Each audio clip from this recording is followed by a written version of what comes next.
As we mark the International Day of Family Remittances, we recognize the critical role of remittances in supporting millions of families across Africa.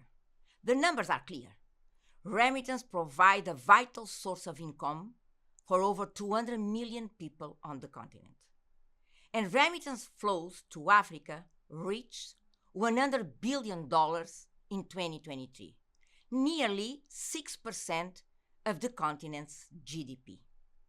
This is more than what Africa receives through official development assistance and foreign direct investment. For some African countries, remittances account for over 20% of their GDP. The magnitude of this flow is the evidence that we need to transform our perspectives in Africa and consider remittances not as an external source of financing for development beyond our control.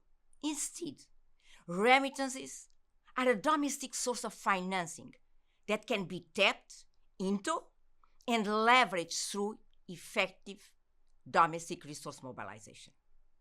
Accepting globalization means accepting its spillovers.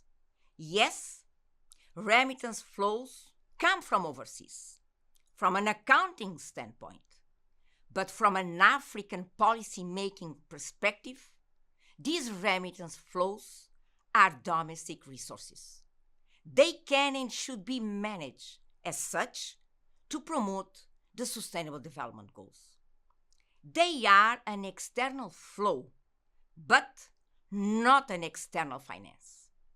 The magnitude of these remittance flows in economic and social terms makes them a critical tool in claiming a Made in Africa policy space. Economically, remittances are a source of $100 billion in funding.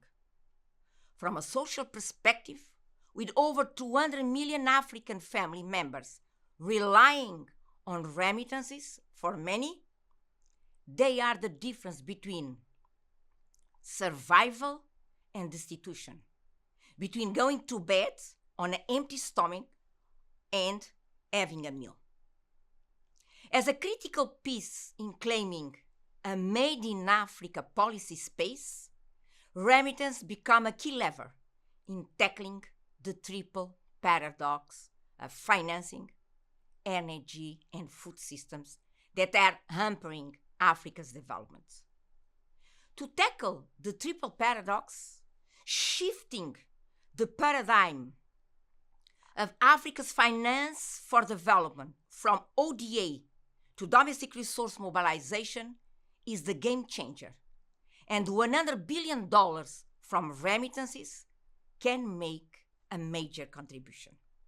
Finally, in a year when the African Union's theme is Educate and Skill Africa for the 21st century, remittance can be leveraged to transform education in Africa. They can be invested in harnessing the digital revolution to expand access to high-quality materials and infrastructure, including for women and girls. For that, remittances need to become a cost-effective flow to compete in African capital markets, which they are not today. So, let us also mark this day with a strong call to leverage the full potential of remittance by reducing transfer costs. Indeed, while progress is being made, the costs of remittance transfers to Africa remains one of the highest globally, at around 8% per $200 cent. Our SDG target is to get this figure under 3%. Together, we can achieve this goal. We must mobilize a fundamental Africa-centered policy shift tailored to our continent's realities. Let us foster Africa-driven innovation. encourage entrepreneurship, and develop remittance ecosystems supported by effective fintech solutions to reduce transfer costs.